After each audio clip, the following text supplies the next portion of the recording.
with junior high, the last 3 years as an assistant principal, and then I was 8 years as a computer teacher at Trinity High School. Before that, I lived in San Antonio. I taught at MacArthur High School. As I said, this is my first year at Trinity, and I have really been appalled at the number of truancies and class cuts that I see every single day. Just today alone, I saw 23 students, which was not my whole list of referrals. Out of the 23 students, every one of them had some type of truancy. Several of them I did get a hold of parents, and we resolved them because the parents had not called in or sent a note. I did have 14 of the kids that I did not get a hold of parents, or they told me I just didn't come that day. I didn't want to come that day, or I slept in, so I didn't come to first and second period. You know, we don't start till 8:45. You know what I'm saying? You know, most times I'm here at 7:30. I've already got in half a day before you even have to get out of bed. And, you know, they don't understand that. A lot of parents I talk to, I say, you know, why can't we get them here at 8:45? Well, I'm at work at 7. I give them the responsibility to get there in the mornings, and they're not getting here.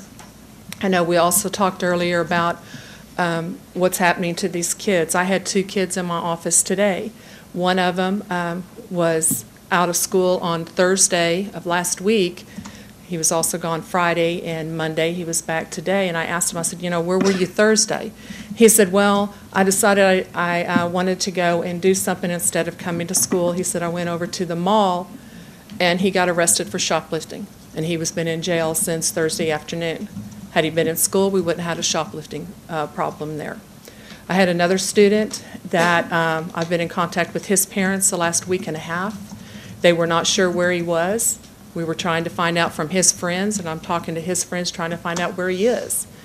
On Friday, I believe it was, he was seen at an apartment complex by a policeman in Euless. They went up to him, asked for his ID, found out he was supposed to be at Trinity High School. He wasn't there, so they were giving him a ticket for truancy, and they found out that he had outstanding warrants, as well as parents had put him down as a runaway. So he's been in jail for a few days and got out this morning.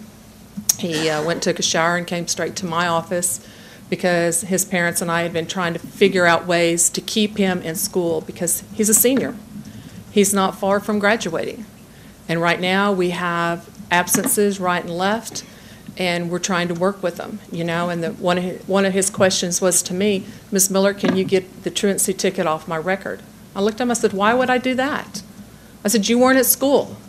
Yeah, but I was in jail for 3 days. And I said, you know what? Had you been in school, you wouldn't have been in jail. You know, so it was one of those. I've also had another parent that has been bringing their child to school every single morning. He goes to work at 5 o'clock in the morning.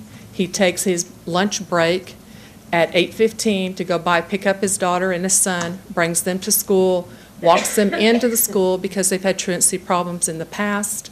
And they have been picked up twice this year by police and gotten tickets, as well as regular truancy tickets through our school system. So this father has started trying to do this. And I really feel like that being able to tell a student, say, hey, you know, yeah, we can give you a ticket, but if you get caught out there on the street and that policeman sees you, you're getting a double ticket. You're talking out of your pocket or your parents' pocket, anywhere from $200 to $500 to $600. We're talking your electric bill. We're talking your rent. We're talking gas to put in that car. And you start looking at the kids and you're saying, you're taking that out of your parents' pocket so that you don't have a place to stay, or you can't go and do this weekend. That starts hitting them just a little bit harder. And they're like, well, Ms. Miller, what do you want me to do? And I said, I want you to come to school. I want you to go to class. I want you to learn. I want you to be successful. That's why I'm here. I'm here to help you be successful. I work with Peggy McIntyre. She's the most awesome person in this world. I can go to her and say, hey, this kid has a problem. I can't get him to school. He can't get here because, you know, they don't have a place to stay because they have not paid their electric bill or they haven't paid their rent. Ms. McIntyre has people all over the place. I've gone to Mr. Hearn, who you'll hear from later on, and he's head of our AEP. And I'll say, you know, I can't get this kid to school. He goes and talks to him. All the kid needed was a bike. He went and found him a bike. We've got him coming to school. There's people all over HEB. These problems, yes, we have at Trinity. Yes, I had them at Harwood Junior High also. The other assistant principal at Harwood Junior High, Damon Emery, and I, first thing in the mornings, we would look at the roll sheets, find out who we had missing. And we knew who the kids were that weren't coming to school. We'd get our SRO, which is our officer, Tanya Smith, and we'd go and we'd pick up these kids. And we'd go to their doors and we'd bang on them until they came to the door, because we knew they were in that apartment somewhere. And, you know, and finally they'd come to the door, and one of them came, I remember last year, and they looked at me and they go, "Why are you here again?" I said, "Because you're not at school again. You have to be at school." You know, and every once in a while we have a parent, and, you know, they would come to the door and they would say, "If you can get them out of bed, be my guest." Well, we'd walk into the apartment, and, you know, we'd have the officer with us, and we'd go in there and we'd pull them out of bed. And I know last year on several of those, had I been able to go in there and the police officer could have written them a ticket as we pulled them out of bed and brought them to school, we wouldn't have been going every single morning to pick up these kids on and on.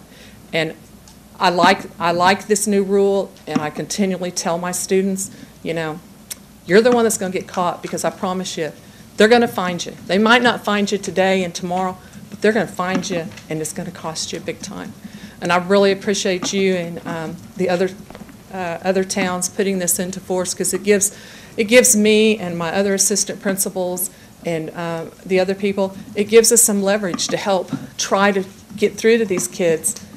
Education is number one in your life, and at their ages, that's what it should be. And as we've told you before, they don't have the parent leadership that we had.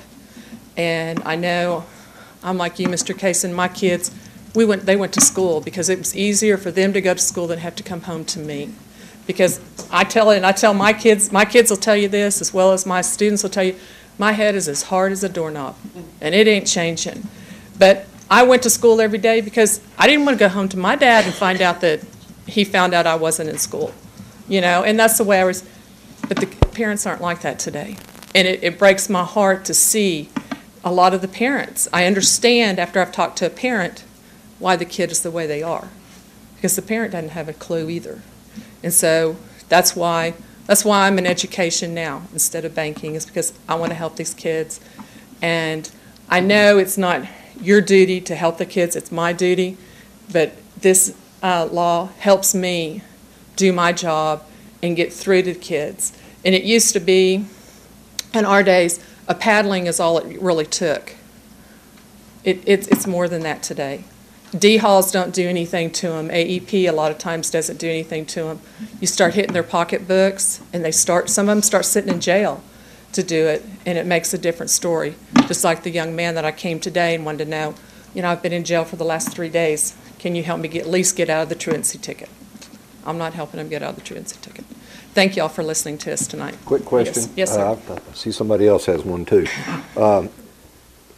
Do you have any idea, an estimate even, how much time each day you spend on truancies? All day. All day? It's all day? Yes, sir. So if kids were, this is a loaded question now. If kids were in school when they're supposed to be, school districts save some money because they wouldn't need you. Sir, that's true. Like today, I sent out probably 30, 40 passes and that's because I have referrals sitting on my desk. Every one of those referrals were for some type of truancy. None of them were for discipline today. Okay. Mr. Cason. Wow. This is this is such a sad indictment on our society. It is. It really and truly is sad to think that our culture and our communities have degraded to this point. Yes, sir, I agree with you.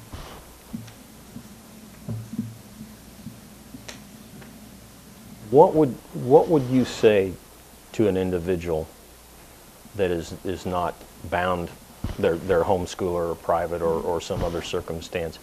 What would you say to that individual if they unfairly were snagged Yeah. in this curfew and had to go to court and had to pay an attorney to come and help defend them or